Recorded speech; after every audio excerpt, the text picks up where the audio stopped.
Hello, everybody. Welcome to another Top 10 edition of Magic Mics, proudly sponsored by our Patreon supporters and CoolStuffInc.com. You can find cool stuff in stock every day. And check out our co-sponsor, CardHoarder.com, offering the best inventory prices and delivery of cards for Magic Online. And check out our Alter Sleeve. Support the show by using the code MAGICMICS at checkout for 5% off anything in the store. I'm Evan Irwin, and we get started each week by saying hello to my two co-hosts, Ruben Bressler.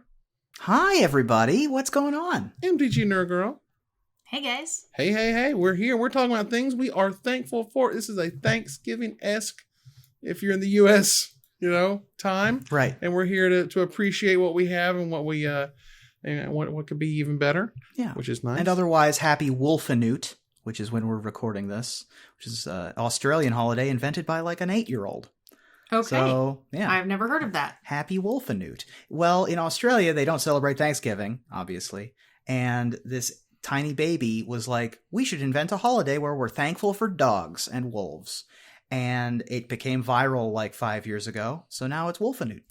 Okay. That's great. Interesting. I love it. I'll take it. Well, we also begin with our choice of the top comment from last week in a segment we call Honorable Mention, where Ruben will tell us who was the most eloquent, letting us know what card we did not choose as one of our top 10 Gatecrash and Dragon's Maze cards. Ruben? Well, Jaron Denham had a very funny phrase that immediately felt near and dear to my heart. So I'm thankful for his comment. All I can remember is when this creepy-looking jerk bag would hit the board, I'd be in immediate danger. Blood Baron of Vizkopa dodges removal so efficiently with its pro-white and pro-black, but you just have to also mention its 4 toughness to avoid dying to Searing Spear. And then, if you don't deal with it, it eventually gives itself +6/+6 and flying, effectively nullifying aggro strategies as soon as it hits the battlefield. Yeah, this card is pretty sick. Blood Baron of Vizkopa is originally was a mythic from Dragon's Maze, later brought down to a rare and iconic Masters. But it was a black, a white, and 3 generic mana for a 4/4 mythic vampire with lifelink and protection from white and black. That's very rare. As long as you have 30 or more life and an opponent has 10 or less life, it gets +6/+6 and has flying. This is also one of the cards that, like Sarah Ascendant, I think came out maybe around-ish this time period, where they had these abilities, and they've had them before, but they had some really cool abilities that just like fired off that made these creatures just gigantic. And they did a little bit back in like Judgment and like, Apocalypse or whatever. But here's, they also kind of brought it back and said, now these creatures are sick. We have mythics now, and this thing can be a 10/10 lifelink, pro-white, pro-black, live the dream, magical Christmas land. And that's what made this thing exciting. And it turns out this was very playable. This was super playable. Very, very scary. In its time. So, yeah. That said, Blood Baron of Vizkopa, it was a wonderful choice, and we do appreciate them being a part of the show. Jaron, please contact us on social media for your prize. Thanks again to CoolStuffInc.com for sponsoring this giveaway, and stay tuned for our top 10 list this week, and maybe you can win next week's free gift certificate, because now we're talking about things we're thankful for in Magic. As I explained, I misunderstood what we were going to do, so I had to remake a list, because my list was weird, and their lists were not weird, comparatively. So then that was my problem. But we still have a same. Even when we're just literally thankful for stuff. Do you really? I have a higher. She has the same. So you two have a same. I have a higher. You have a higher. Isn't that crazy? I have 2 hires. Oh my goodness. Wow. Well, there you go. So let's go ahead and start talking about stuff that we are thankful for. Ruben, what's your number 10? Oh man, I'm so excited I get to kick this off because my number 10 is kind of absurd, kind of came out of nowhere. If I'd have told you last year that this would be one of the things I was most thankful for in Magic the Gathering, this is a Magic the Gathering specific list, I would have said you're a crazy person. But my number 10 is Austin Richard Post, better known as Post Malone. Wow.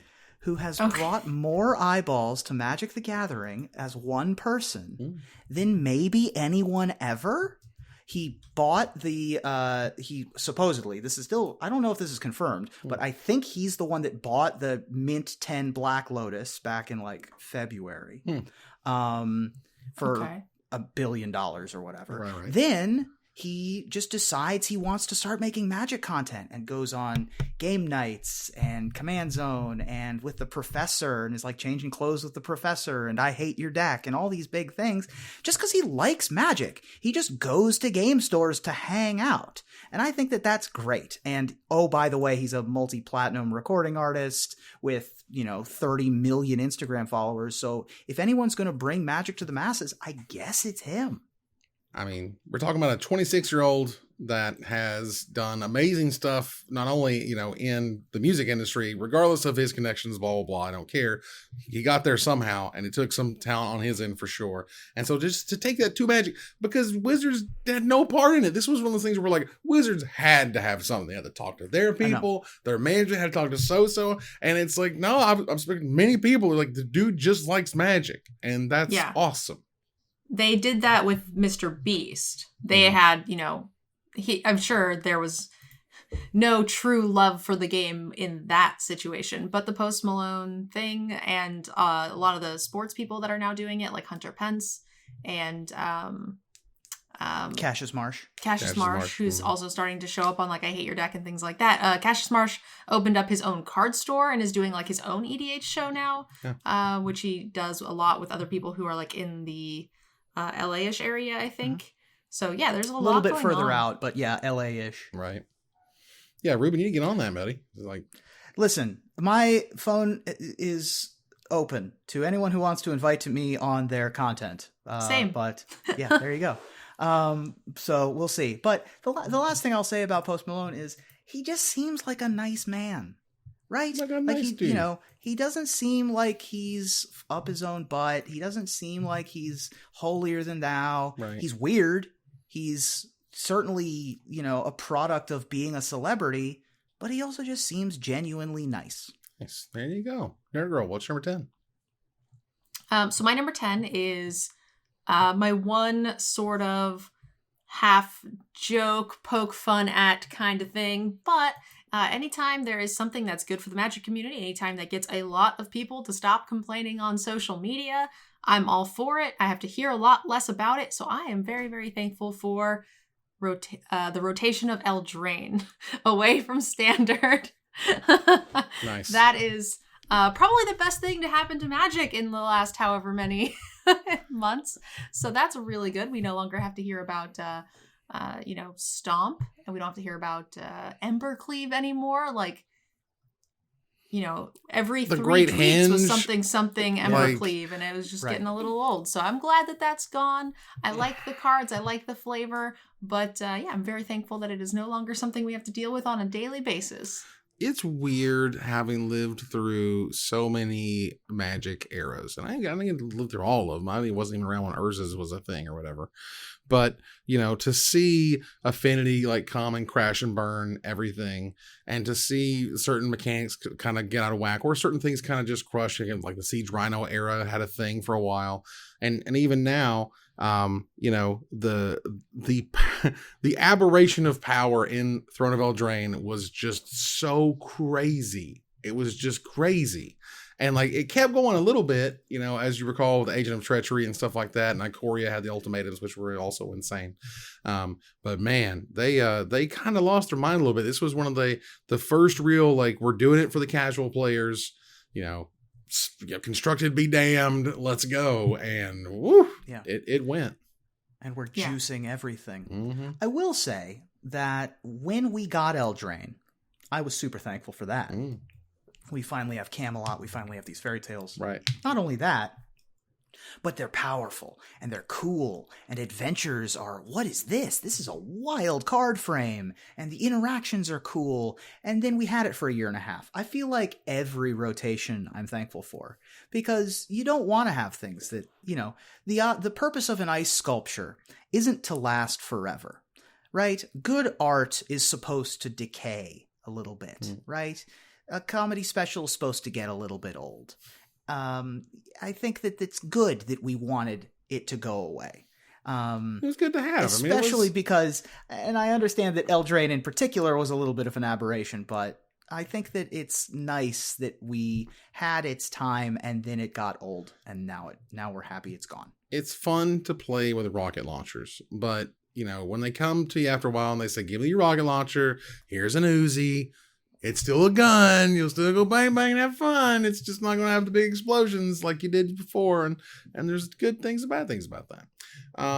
For my number 10, this was a product that I was super pumped about. I actually have a second row of Secret Lairs, which finally shipped as I ordered this thing in July. But I did finally get there. And part of the all-natural, totally refreshing Super Drop was one of my favorites, and that was Saturday Morning D&D for the Secret Lair, because you had essentially some cards that were inspired like straight up right out of the cartoon in terms of the way they looked, which was amazing. Unbreakable Formation, War of Invention, Hero's Downfall, Impact Trimmers, and Primal Vigor was like the big money card, as well as Commander Sphere was in there, which was great because it had the what was he called, the guy? The Dungeon Master, of course. The Dungeon Master, yeah. On the Commander Sphere. So yeah, like it was totally cool. So not only that, like while that was happening, they also like did that, like they streamed all the episodes on Twitch or whatever, which was fantastic. And they had all that stuff, I think still on YouTube. So I got to watch a whole bunch of the old shows and then get the cards, and the cards were great and really thematic and sweet. And the whole thing just came off like gangbusters. Yeah, nice. That was a little early of me as a child to watch on Saturday morning. But I have seen since then, having become a fan of D&D, trying to watch it.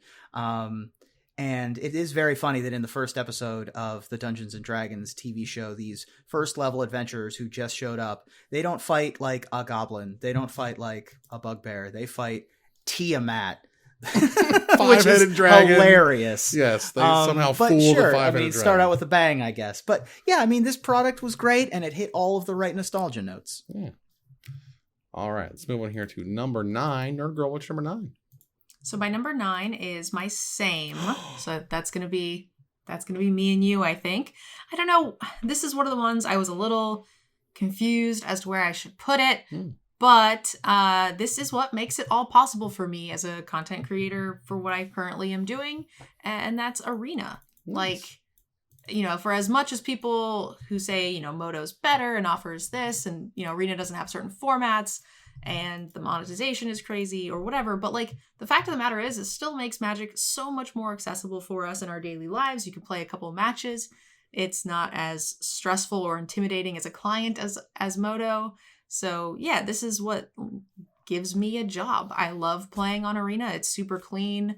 I'm not as tilted by like, patch days as a lot of people. So that stuff kind of just rolls off my back, no problem. And I think it's a nice thing that has given me so many opportunities in my career, including being on the show. Nice. So my number 9 was mobile Arena. But I think it was similar enough that we just called it the same. Arena still has its problems. You still can't select the card style you want to be permanent. You still can't select the basic land you want to be permanent. The deck builder is still kind of trash, but it's fine because what it needs to do is play Magic and do it in a cool and interesting way. And it does that. I definitely would love to see them spend more time, but mobile Arena specifically for me, it just blew up the audience for Arena. It just made it, millions and millions more able to play Magic in ways they've never been able to do. And God bless them, they did it. They figured out a way to handle 200 tokens that it's probably a big pain in the butt, but you can do it if you really want to on your phone. And that's incredible. And I love it. Yeah. For all of its foibles or missteps or mistakes, it is the best we could hope for in terms of a translation of a very complicated board game, card game, onto the internet. Hearthstone maxes out at 7 things per player on the board, and that gets complicated, right? Like those interactions sometimes crash your program. Right. This is exponentially more complicated, exponentially more cards. The fact that it even functions as well as it does is a minor miracle. And it brought Magic to more people. Put it on mobile, put it on your laptop. It's tough to sell short. Yeah, having having been there and listening to the investor call and listening to Chris Cox be like, we're going to make a Magic client and it's going to be 100% Magic. We're not cutting anything out. We're not making any shortcuts. We're not changing anything. It is Magic the Gathering as you know it. And by God, they went and did it. And that was awesome. All right, let's move on here to Ruben's number 9. What you got? My number 9 is a special shout out to a very special type of content creator and a unique content creator in Magic the Gathering. Someone who I'm a fan of a lot of people in Magic. It's one of the reasons why I'm still here, but there are very few people who I go, everything they make is perfect. My number 9 is Sam from Ristic Studies. Dr. Sam.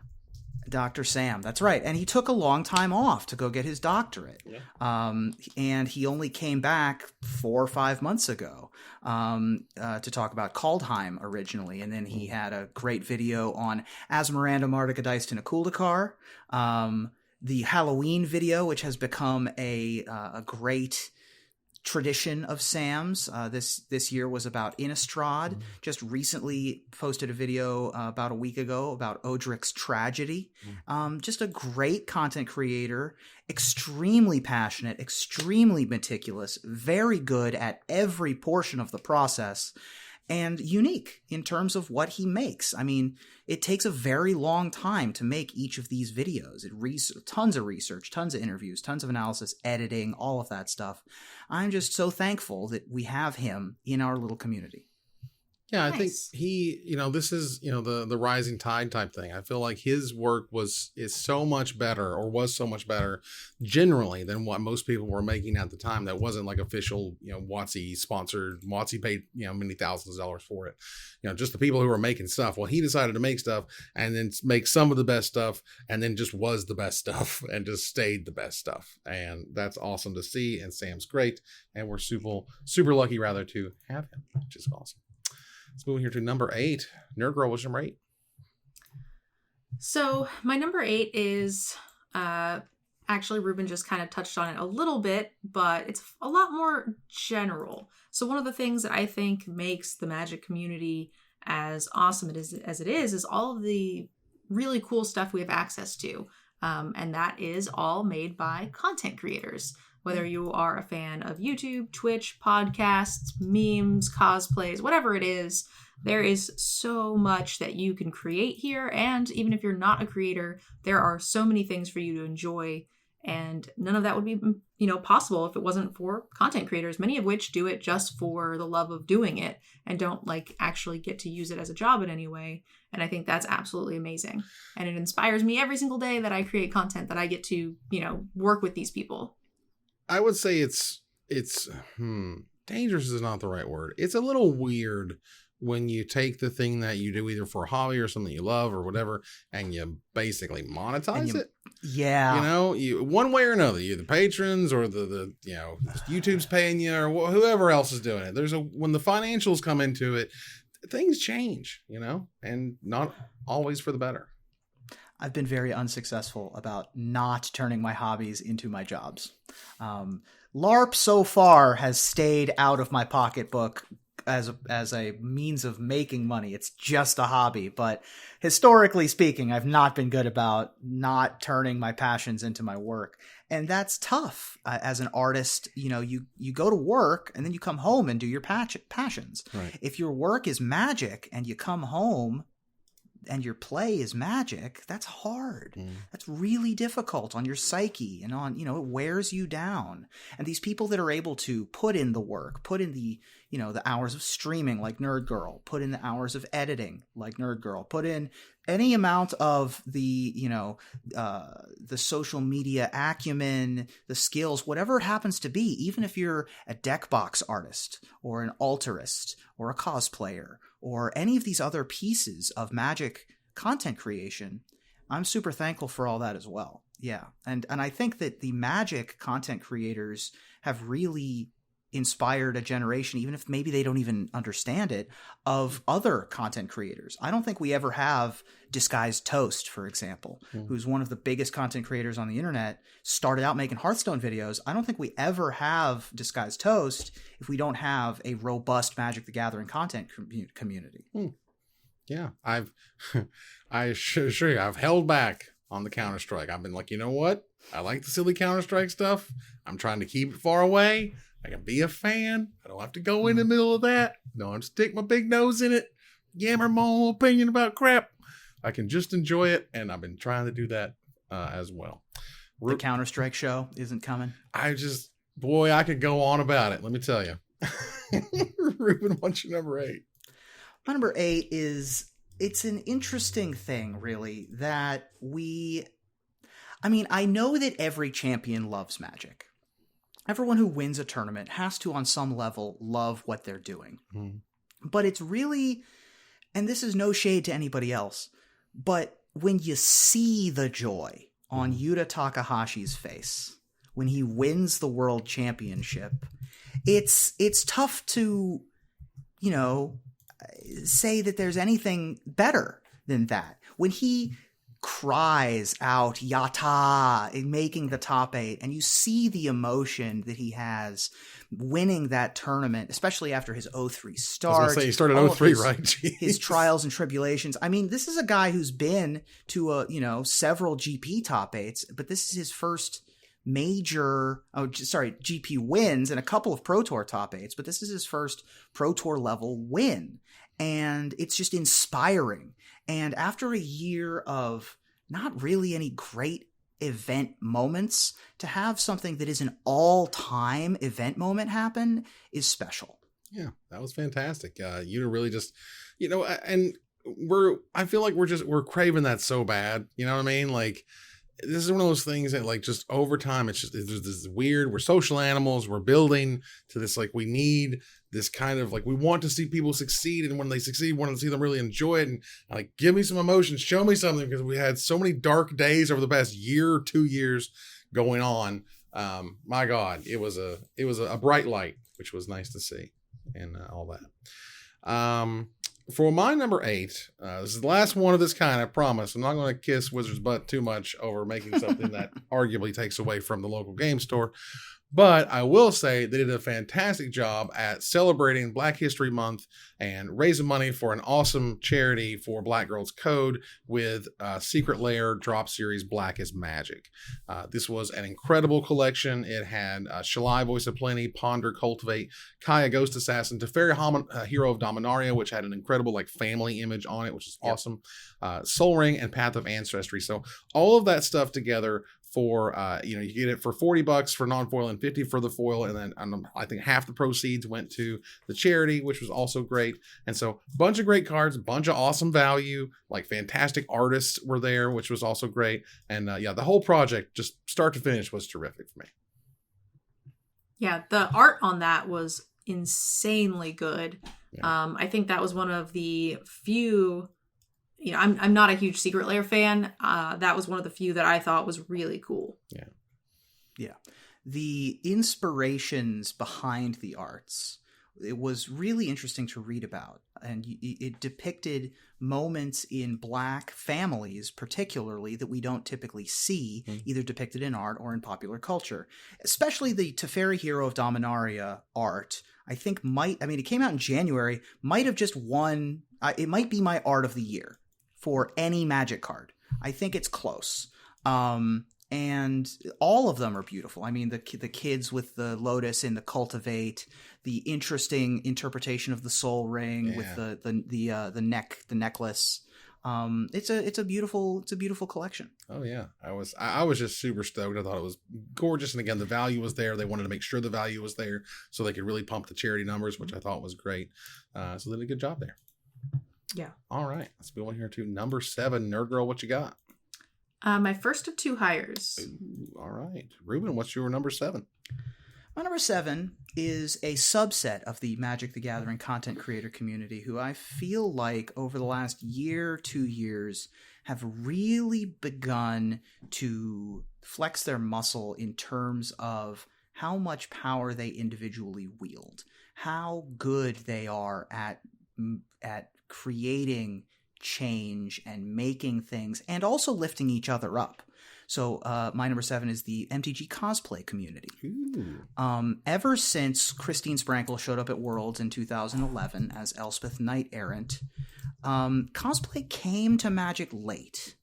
And it sort of took a minute before people were like, is this a thing that we do?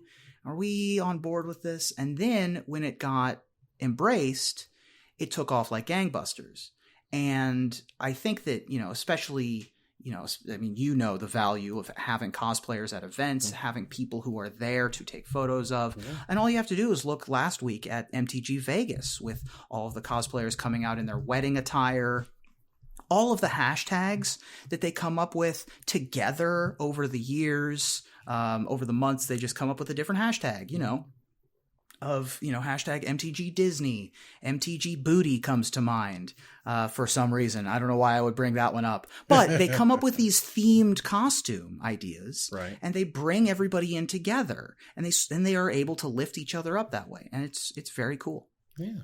Well, that was fantastic. The whole community for the cosplayers has not only grown, and not always in the most comfortable of ways in terms of Miss Sprankle, but again, sort of good, bad, and ugly. As it went through all of that, it got better, and over time it's gotten better, and over time it's got more impressive, and over time it's not like, oh my god, there's a cosplayer. It's like, I can't wait to see the cosplayers. I'm excited to go see who's there, because it's not just something that you're never going to see. It's something that you are, and now it's just it's a cool little flavor that's there waiting for you, and that's awesome.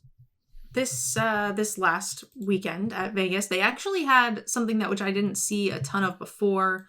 There were cosplayers, and they would hang out at a specific booth, usually at one of the artists or whatever. Mm-hmm. But this, I think that's because they had a little bit more room, maybe. But a lot of the even smaller cosplayers had their own booths. They actually had a little table set up, and got to do some really cool stuff. I saw, I think Zabricus and Lady Lavinius all had their own little booth, and I love that channel is inviting them out to do some stuff and making that a bit more accessible for them, because they do kind of make the event more fun, for the people that enjoy that kind of stuff, and that's a huge part of the community now. So I'm very excited to see it being embraced. There you go. So for my number 7 here, this was something that they had done. I believe it was in October officially they had tried this. And I can't remember exactly how they called it. There was a name for it or whatever. But my number 7 to be thankful for this year is the digital only errata.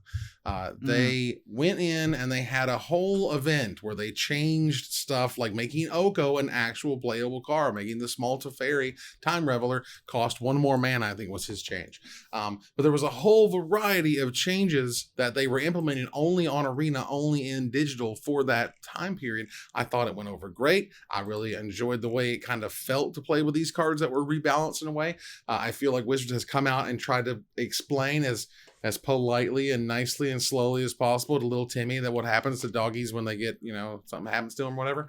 As look, we might change stuff in the future because, again, I have Okos that I can't do anything with. I can't do anything with. Literally zero. If I play a friendly game, that's it. That I have to connect to someone specifically and say we're doing a freestyle or whatever game. I can't remember what they call it. Where you can play with any card. Because that's it. That's the only way you're ever going to play with some of these cards. So the idea that Wizards is open to it, showing that they're open to it, have tried the event, have seen that I think it went very well. Let's go. It's their game. It's your game. You do what you want, man. And I think when you lean into this casual focused thing, the whiny constructed players are gonna whine. That's how they roll. But if casual players are having fun, I was certainly having fun casually. Let's go. Let's do it. So that was my number 7. Yeah. I think that the digital only errata is an important step forward for Arena specifically, because it was another of these bellwethers or another one of these lines in the sand that they wouldn't touch. Right. But then they finally did, and the world didn't end. So I'm excited that we get to errata, Davriel's Withering, and we get to change some stuff, and we put an extra toughness on that one cleric, and it's cool. It's good. Yeah. And I wouldn't mind to see a second format version of historic. Yeah. what if they like independently had like standard, historic, and then historic with all of these changes that they, have a special balancing team, because Hearthstone changes, numbers all the time. Oh, yeah. So we could easily do the same thing in Hearthstone to continue to make historic fun and unique and get to use these cards we aren't able to use otherwise, but then also keeping the format for those of us who like paper Magic. Right. I would love to see like Pioneer and Historic merge, just because I thought that was kind of lame that they announced those two at the same time. And I don't like that there is a format on Arena we can't go play in a tournament, because then it kind of takes away a lot of the fun to play test. Yeah. But I would so anyway. But besides that, I would like to have it separated, because I think changing the things is great.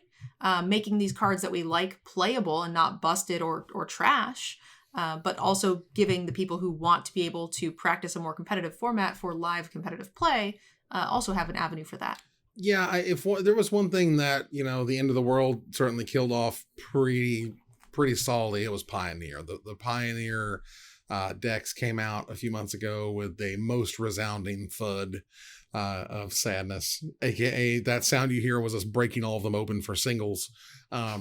Because it's just not a thing you could do anymore after March last year.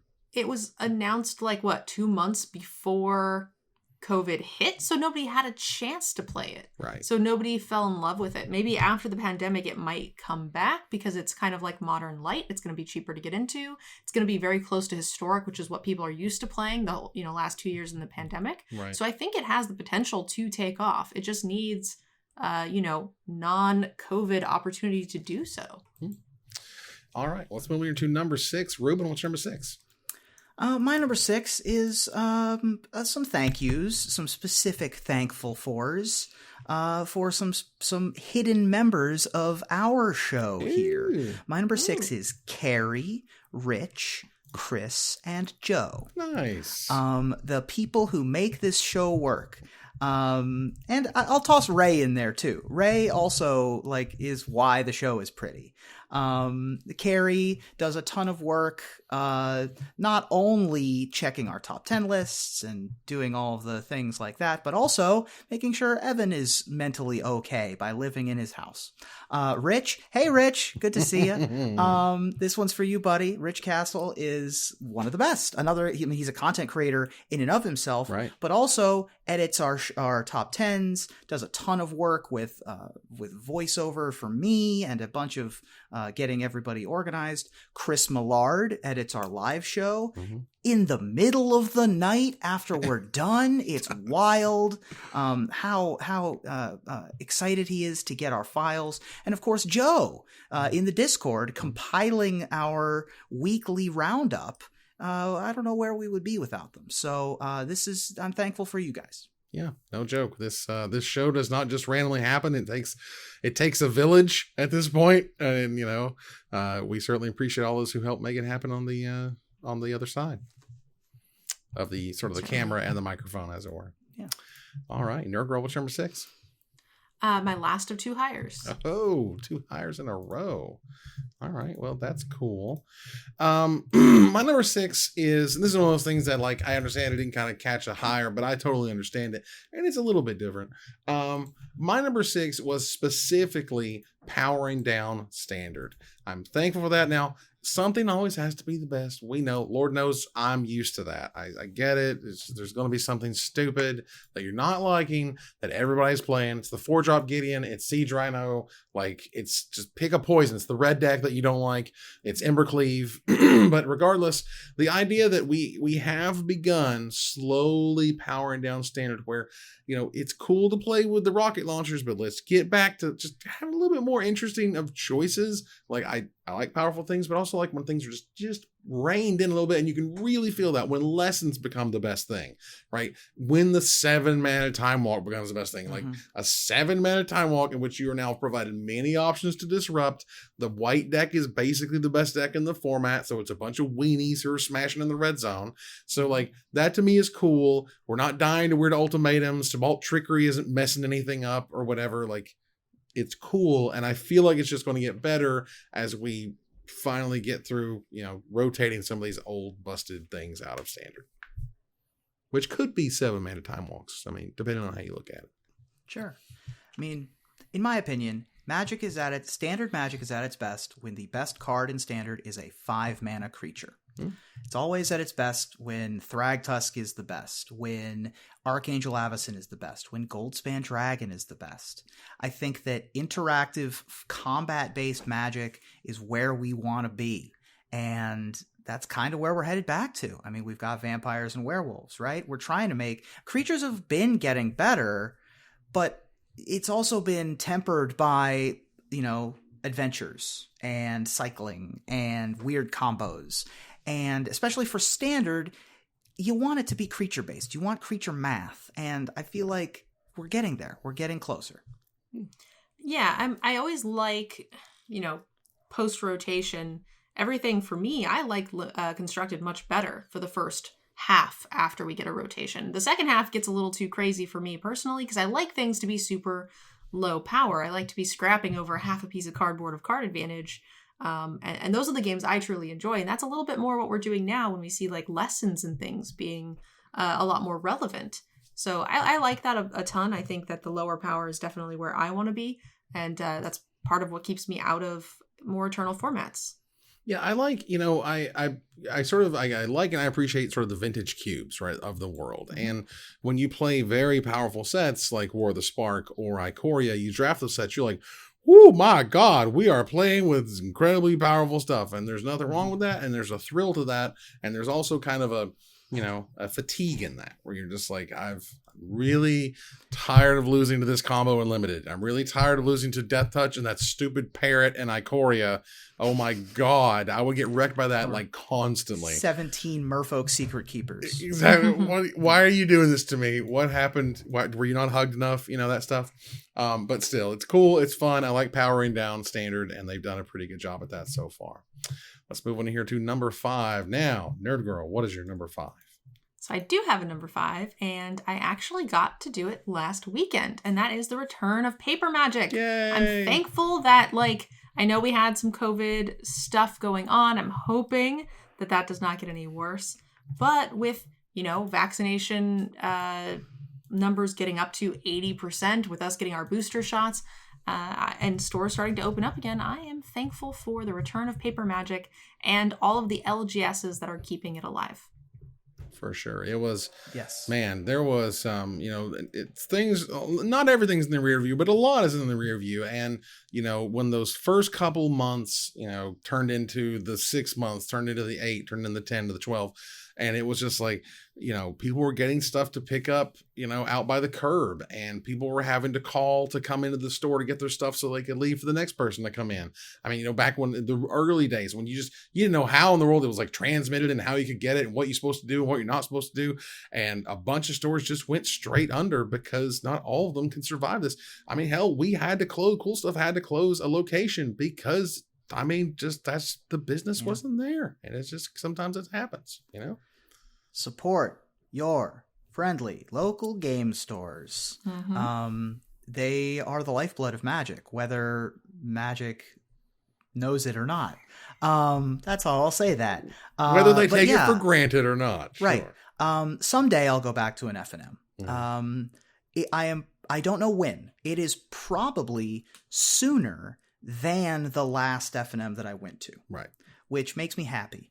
It's tough when you can't see the light at the end of the tunnel, right? We're not at the end of the tunnel. I mean, we're still in a global pandemic.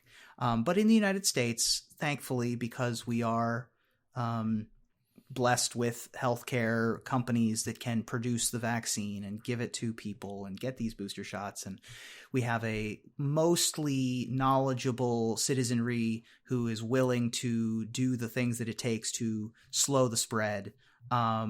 It was tough. I mean, it was very tough. It was one of the side effects of the pandemic for a lot of us was mental health, not just physical health. That was the main thing for me, was my mental health.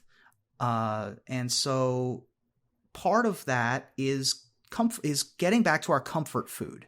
And Magic has always been comfort food.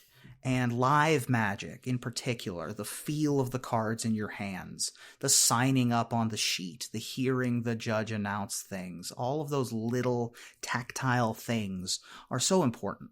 Yeah, and just when I know it's a good feeling when I see the JPEG go across my screen, but when I rip that card that I need, when I pop it, when you need it, you tap the deck, you're like, let's go. I need this. It just it's feels the snap of the card when you turn it sideways. Yep. Yeah. You know what I mean? When you snap The it down, snap. that's Yep. what it is. Oh, because it's so sassy. The snap of the card is definitely big. And yeah. There's just the whole, there's gameplay in there. You know what I mean? There's gameplay that we don't have right now in Arena, with the way that you turn your card sideways, the way you interact with your opponent, the way you talk to them, the way you move your hand and write down your life total. All of that stuff matters. It doesn't matter right now. It doesn't matter in Arena. Right. Sometimes you get the cadence of them, passing their turn or whatever. But, the idea that you can play your opponent and read them really well is, it's still there in paper. It's right there. Vinyl outsold CDs this year, last year, and the year before. Goodness.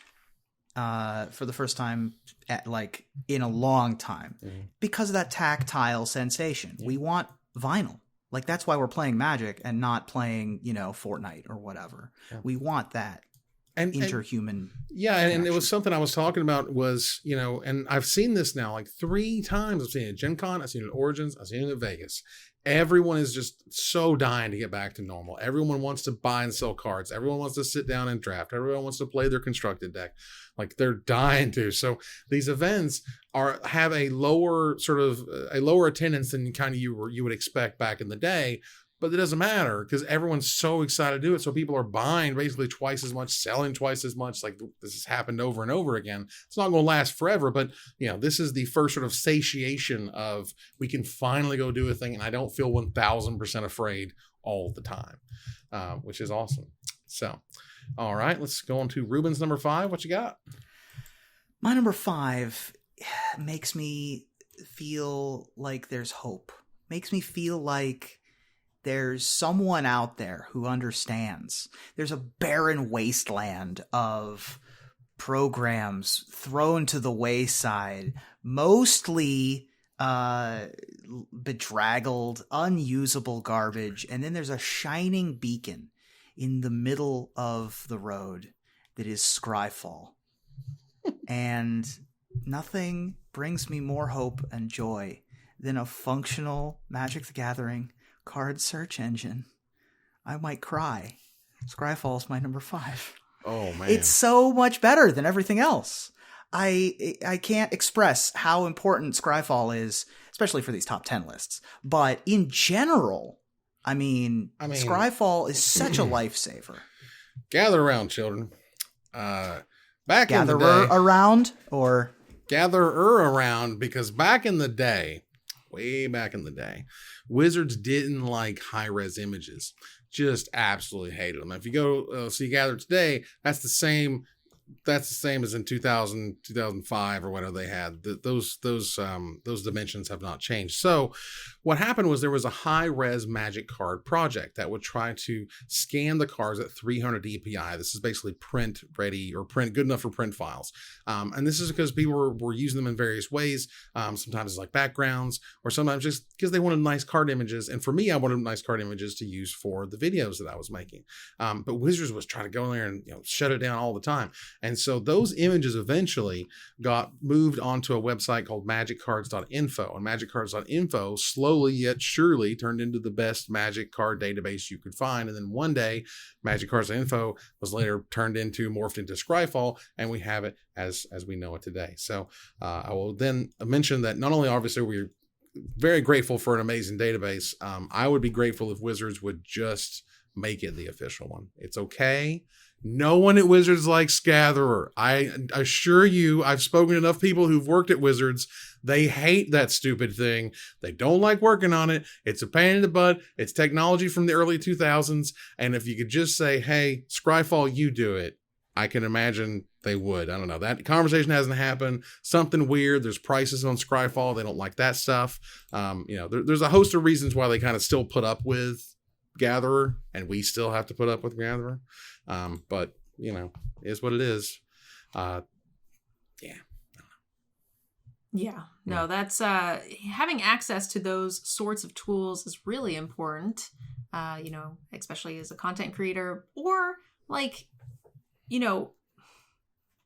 not just the images, but having a clean way for you to see text on cards or things like that is really important because, I'll sit down and be like, none of your cards are in English, man. Like, which is fine, but like, I do need a way to like figure out what they do. Mm-hmm. So I think those sorts of tools are very important. All right, there you go. So for my number 5 here, this is in particular something that I've sort of noticed over the past year, and I really appreciate the fact that Wizards has taken enough time to mold and work on and to allow the historic format to flourish. The historic format for this year, very thankful for. It's really cool. There's a Jeskai control decks that are neat. Azorius Auras is awesome. There's a Squirrel twin deck basically that uses the interactions between Scurry Oak and what's the other one? There's Voice of the Blessed is in here. It's Heliod. Yeah, and Heliod provides the +1/+1 counters, and then you just make infinite dudes. So there's all sorts of craziness. There's good control decks, there's good aggro decks, and there's good combo decks, and that's generally kind of the format you want to hang out in. So I've had a ton of fun playing the Madness deck. You have a combo deck and Neostorm. Like, they tried to give us Brainstorm for a while. Didn't really work out. Tried to give us Time Warp. Didn't really work out. But it was fun while it lasted. And again, they paid attention to it and they said, look, we get you enjoyed them, but we got to move on. And they've made the format better as a result. There you go. Nice. Yeah. Super fun to play. I mean, Gruul Shamans is a blast. I mean, the Affinity Gruul deck Shamans. was awesome. That's my deck. The Affinity deck is also very cool. It's very fun. It's very difficult to be historic because your format is changing every day. Every other format typically gets to get a week at a time, right? Like Standard does evolve daily, but not nearly as much as Historic does. Historic is extremely online, as the kids say. Yeah. And of course, Legacy and Vintage, they update weekly, monthly, whatever. Modern, the same. So when you're under that kind of spotlight, it's very difficult to stay fresh and relevant. And they've done a really good job of cultivating the format so that it does. I hate the suspended thing. I think it's stupid. Why just ban cards? But other than that, a little dumb, but I'll take it. Other than that, they've done a great job with the cards that they've cut and pruned. Yeah. And added. And changed. And it's cool. And of course, there is no comedy that is quite as pure as going to magic.gg and looking at the traditional historic lists, and I just lose my mind. I like, what? Why? They have 7 1-ofs. It's 63 cards. My brain hurts. What are you doing? Why are you running gain lands when you have shock lands? It's a whole thing, and I really enjoy it. All right, let's move to number 4. Ruben, what's number 4? Well, you just talked about historic. I want to talk about historic BRAWL. Bingo. Which is my favorite arena format. Nice. By a wide margin. And we get it online all the time now, and it's what I'm extremely thankful for. Typically, I'll just fire up Arena and just play historic BRAWL. I have mostly been playing Ora Skyclave Hierophant, which is the core cleric thing, and just playing some clerics. I've got my Arcades deck on there. I try some 5-color nonsense every once in a while, but it's my favorite format, and you just get to do weird stuff, and it's great. Nice. Yeah, it was, a lot of people were complaining when it was only like a thing that they did once in a while, right?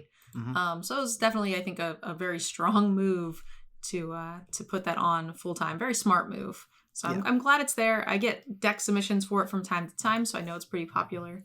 Oh yeah, I mean, those who played that format just begged them, please, historic BRAWL. Like the client's getting big enough so you can really start to dig in some of these cards and strategies and make it really interesting. Hell, they're leaning in as far as they can into legendary stuff and commander stuff. So yeah, it was about time, and it's really nice. I really enjoy it. Nerd Girl, what's your number 4?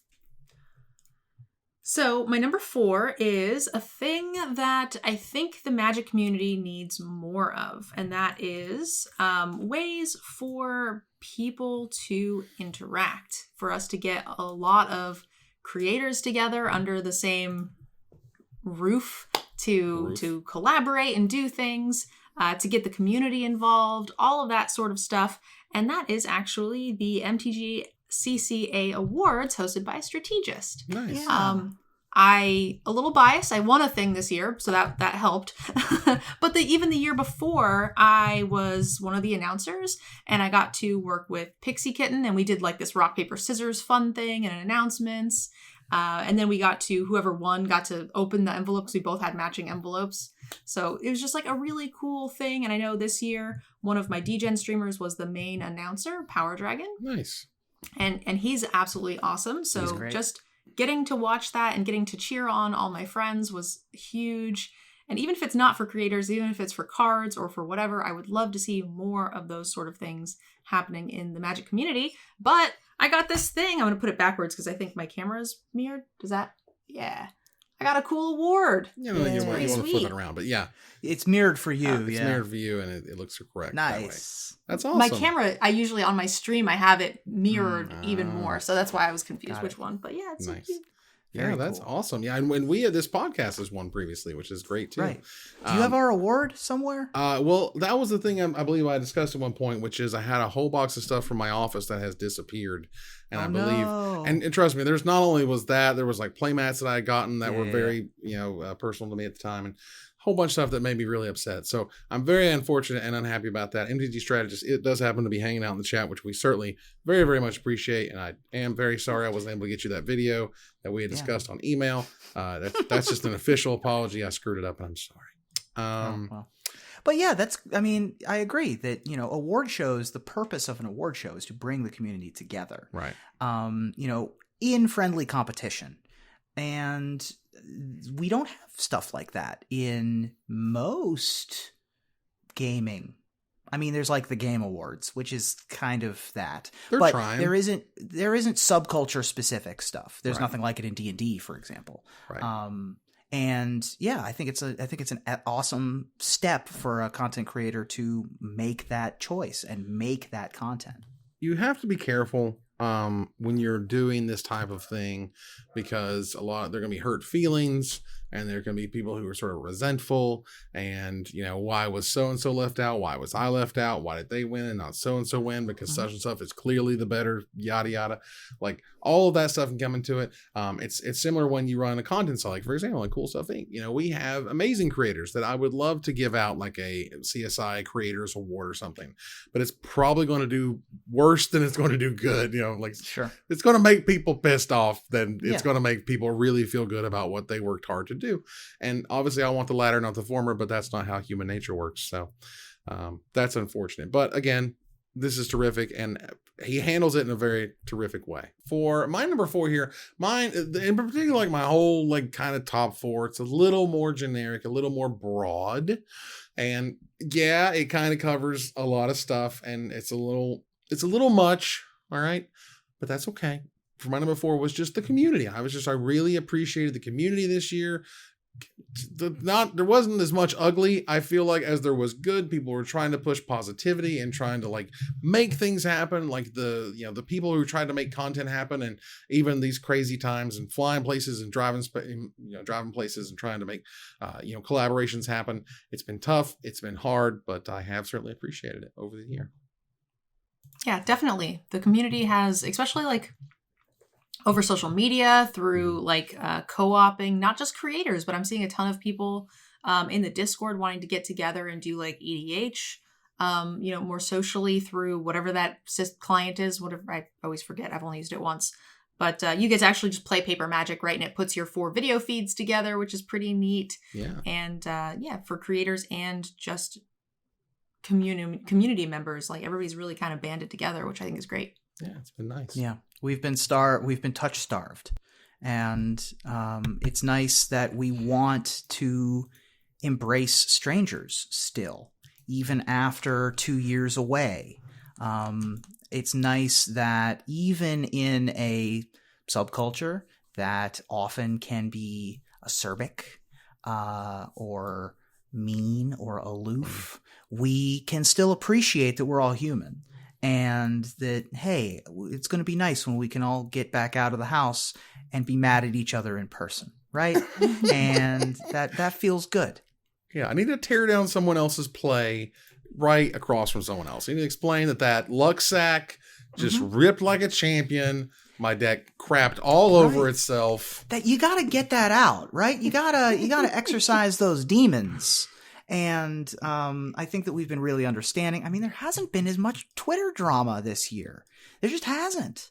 Even though we're all inside a lot more in front of our computers, there hasn't been as much, butting of heads. There's been some, of course. We're human. But of course, as compared to the world around us, the Magic community is healthier.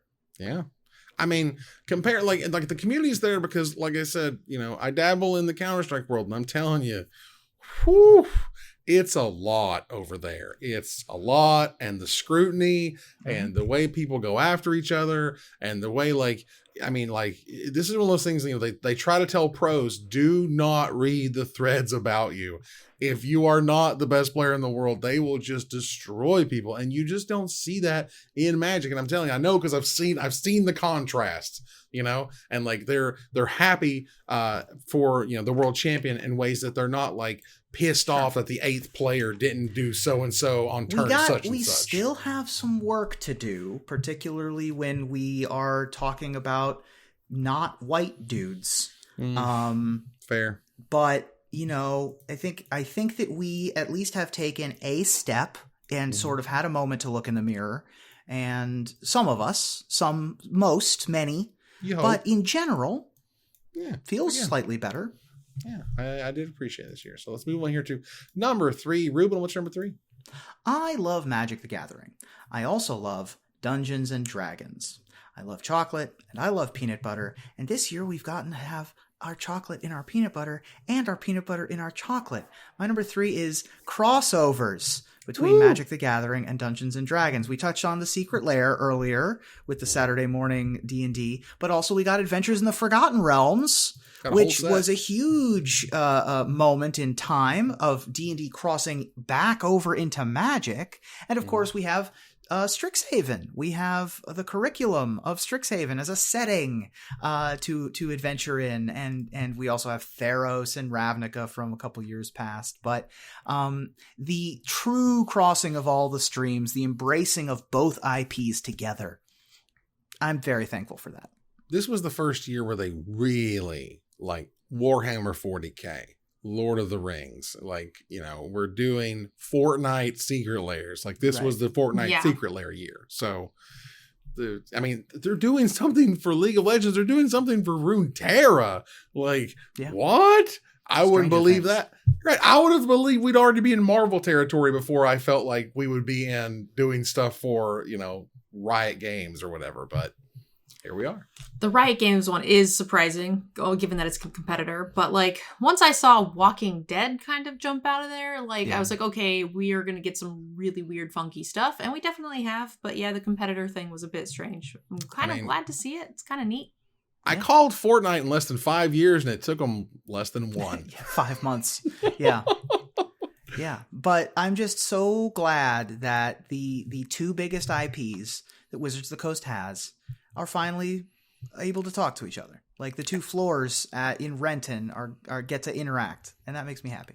And, you have the Commander Legends set that's also going to be a D&D set coming up next year, which is going to be great.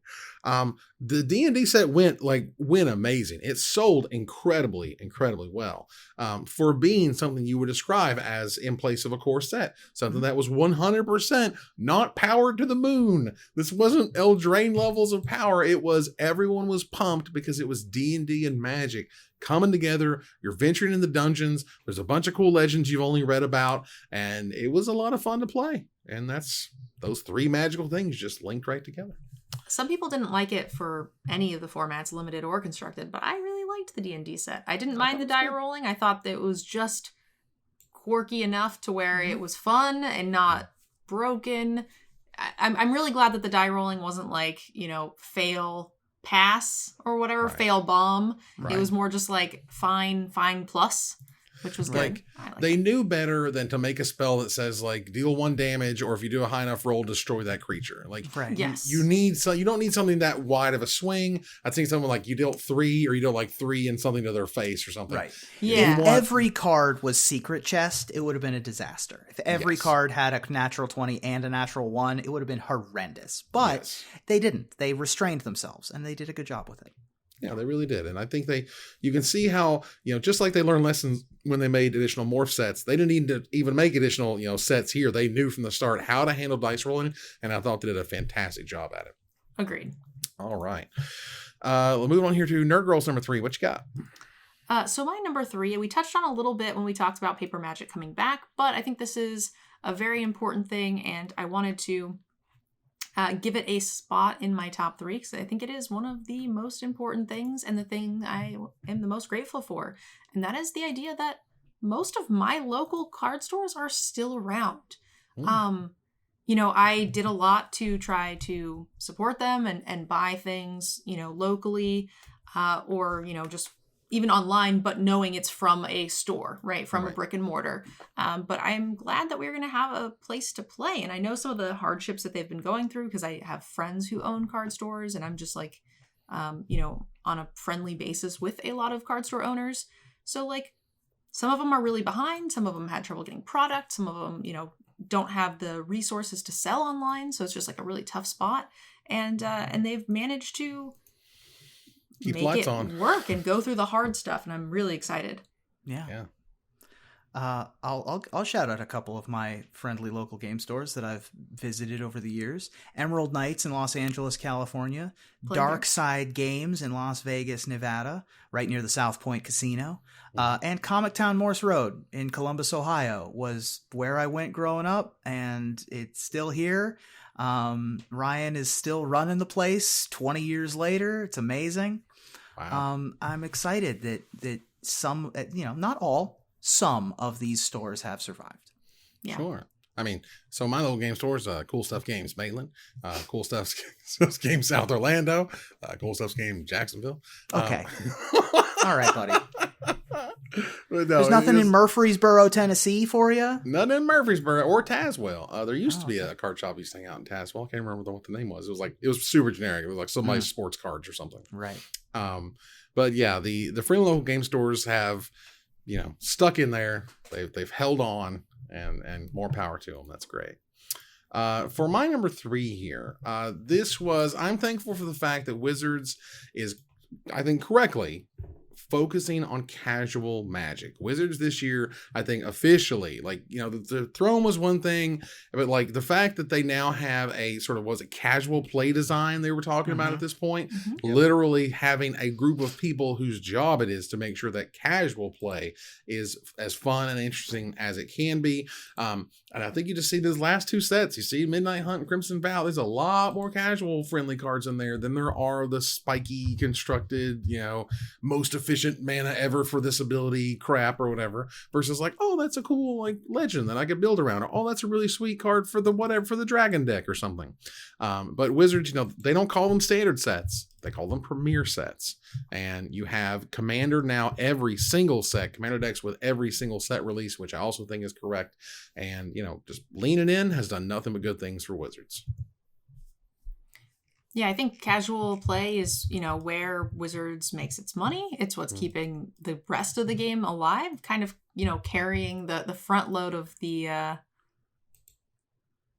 economy side of things. And I think that's really good for all of Magic. It's what enables us to get cosplayers and all sorts of things, because without casual play, there really just isn't enough of us competitive players to keep things afloat. Yeah. I mean, casual players spend money. Competitive players don't really spend money. They don't spend money. They get their deck. They get their $1,200 every 6 to 12 months. I borrow mine from Cool Stuff. Right, but a lot of us I don't buy a full deck myself. And also I borrow cards from the casual players. Yeah. They're the ones who have all of, the one of weird, thing that I need. I need a temporal spring. right? Right. Like, where am I going to find one of those? Oh, I got one of those in a commander deck, right? Yep. So they are the lifeblood at this point, and they've always kind of been the lifeblood. Magic wasn't invented to be a tournament game. The tournament stuff came along later. This was intended to be a casual game, and the fact that they're going back to their roots in a lot of ways is good. And you could argue that the competitive stuff helped drive the FLGS adoption. Absolutely. Which, and all of this stuff kind of works together. And clearly they listened to the constructed or, the competitive people for a very, very long time before they kind of shoved them out of the way and was like, it's casual 30 up in here. But still, both is they did good important. things. I think both is still very important. The fact that they've shoved competitive so far out of the picture, I think is not great. Right. But I do think that competitive should be second fiddle. And I keep hearing there's a lot of birds that do a lot of Twitch while little singing. They go, you gotta hold on. Big events are coming back. And I'm like, okay, bro. I want to believe. I want to believe. X-Files theme starts in the background. Ruben, what's your number 2? My number 2 is the one higher I have on somebody else's list. Well, that's awesome. Okay. Nerd Girl, what's your number 2? So my number 2 is more of a personal one. Kind of affects a smaller group of people than the general thing, but very, very important to me personally, and that is the degenerate gaming community. So both other content creators as well as a smallish group of community members from a bunch of different communities have kind of band together to help us create degenerate gaming. We're starting to host tournaments, and I've developed a ton of relationships with other content creators, large and small, that is really awesome. It's getting us to do some really cool things with sponsors. It's letting us get into our own tournament structure, and I'm just feeling like we kind of have this little home now, and I'm very, very thankful for. It's sort of like my Nerd Girl community, but on a larger scale with other creators and other community members that we're all interacting and getting to do some really neat stuff together. Nice. Well, yeah, I mean, as we go up the chain, it generally gets more and more heartfelt, I guess, as it were. Or sappy, maybe another word. But regardless, my number 2 for me is Cool Stuff Inc. This is a company that has been absolutely fantastic to me, that took their time with me after a very difficult... A rough break from SCG many years ago at this point. The fact that on March 17th, 2020, I bring my group of people, my employees in, and I tell them we're going to go home and work from home a couple weeks. That was March 17th last year. I've been here ever since. And so the company's still there and still fantastic and has been super accommodating to the point where I'm going to be able to move back to Tennessee next year, which is great. So the company's fantastic, and it's awesome to work with, great people who do great work. So, sometimes you can really just be the good guys who are just trying to do the best you can to buy and sell Magic cards. And that's absolutely kind of what we do. Before getting sponsored, or before joining Magic Mike's, I've been sponsored by Cool Stuff for a very long time, and they have been great to me. They've made it so I can compete in constructed tournaments. Even through the pandemic, they were super great to their content creators. So I am also very thankful for them. And to their commercial voiceover artists. Cool Stuff in stock. That's right. So what is our number 1? Ruben, what you got? My number 1 is the return of live events. Big, live, in-person events. It's coming. We have some of them. But the fact, I guess you could say that the light at the end of the tunnel, the return to some amount of normalcy, seeing your friends in the morning of an event and saying, hey, do you have an extra bolt that I can borrow, for like a forked bolt for my sideboard? I didn't bring my uncommons from home. Or Seeing somebody after the buys and saying, how is, breakfast at Denny's? Showing somebody, you check out this crazy deck I drafted in the second pod of whatever. Going to the Brazilian steakhouse after the tournament's over because nobody won anything, but you can, get the meat sweats regardless. Seeing, hanging out on the rail of whatever coverage is happening, seeing old friends. All of that is my childhood. It's my adolescence, and it's my young adulthood. Getting that back is a huge part of me, and I'm thankful that we're there in the United States. We need some bad beat stories again. I haven't heard a bad beat story in a while. Man. You know the kind. Like they're walking towards you and their heads down and they're looking for the trash can to throw their deck into, and you're just like, come on, let's hear it. And you're just like, bruh, you know, the other guy had the 4 mythics or whatever. You couldn't believe he had a second copy of so and so. Need that again. I need that. It's lifeblood. Fair enough. Yeah. Yeah, I think I touched a little bit on, it wasn't necessarily like large events, but just paper magic in general, which, you know, I got to go to Vegas last week and it was super fun. And I got to my first tournament in a very long time. It felt good to be competing, and I was glad to be there. Yeah. I felt like I played better too than I do on Arena. Like there's just no stakes. Yeah. It feels different. When you're in it, when you can walk 5 feet and be out of the tournament mindset, it's different. You don't, you got to be in the moment in some ways. Right. I also think there's something about the tactileness of the setup. You know what I mean? You got to get your deck out of your deck box. You got to shuffle it well enough that you feel it's shuffled enough. You have to cut your deck. You cut theirs. You draw the hand. You know what I mean? Like all this stuff happens in digital. Just pop, pop, pop, pop, pop, pop. Whatever, you're done in 30 seconds. That was a bad matchup. They got a good turn 4 and we're done. No. In paper, it takes time. You get to draw your cards, you look at them, you flick at them, you look at their stuff, you pick up their stuff. All that stuff, it just feels more weight. The stakes are higher just by being paper, honestly. Nerd Girl, what's your number 1? So my number 1 again is the second of the 2 more personal ones, and this is a little bit broader.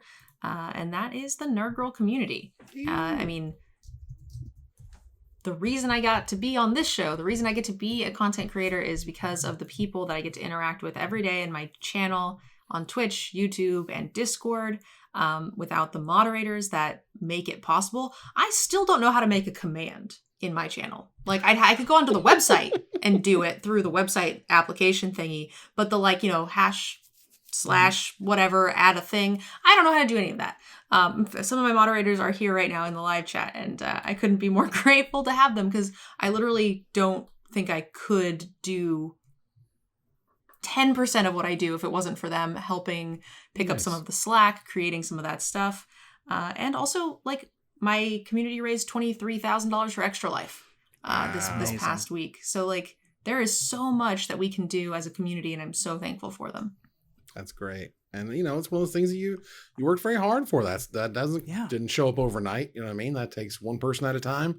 And the follow button, one person at a time, doing the sub thing, one person at a time, interacting in chat, those things add up over time. Content creation can be such a lonely existence. And the fact that you've been able to cultivate a community, not just of, Nerd Girl worship, but collaborative communication.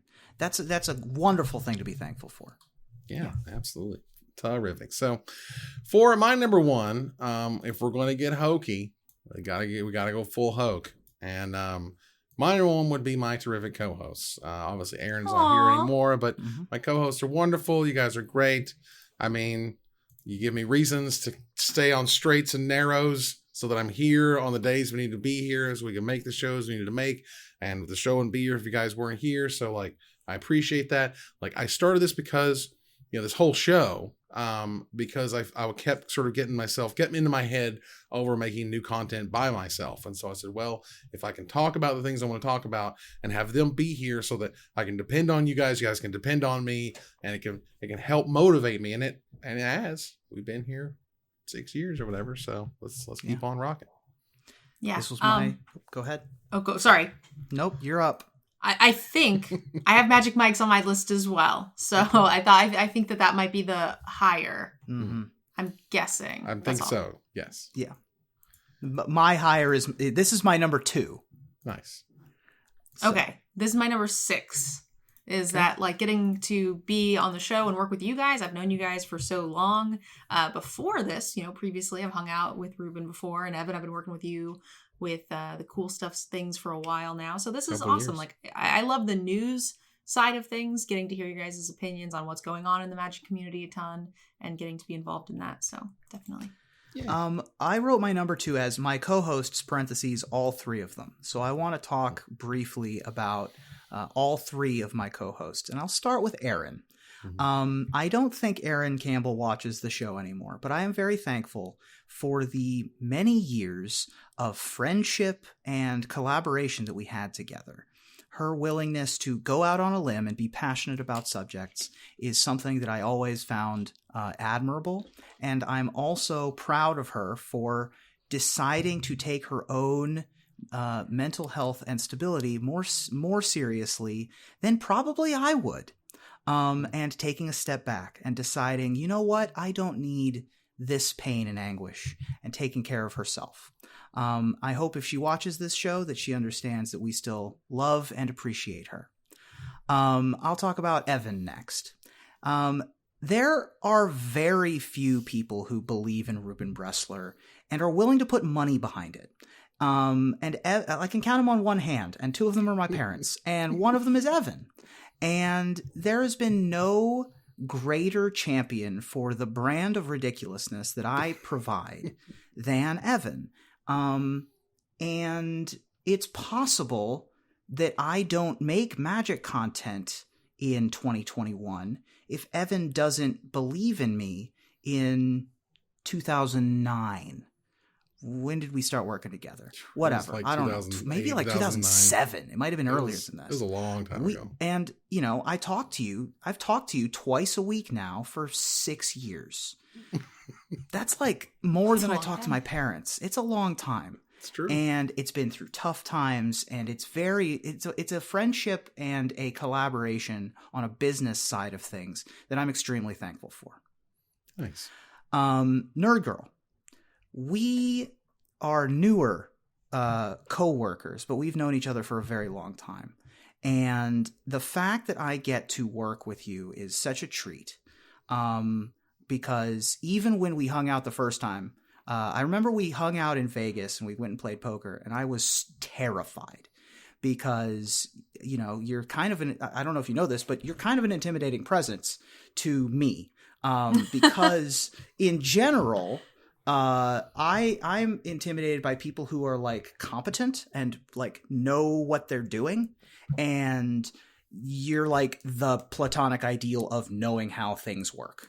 And the fact that you said yes to joining our Rinky Dink show and brought your community that is your number one thankful thing, and brought your energy and passion, and are willing to share that even with your busy schedule, even with all of the things that you're making on your own, is something that I don't take for granted.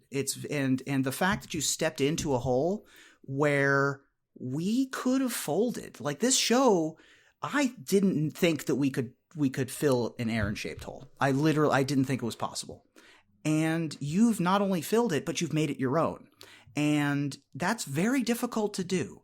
And I want you guys to know how appreciative I am of both of you. Well, I certainly appreciate you too, buddy. I mean, I will champion and I will drag along the people that I love and appreciate. I don't give a damn. Let's go.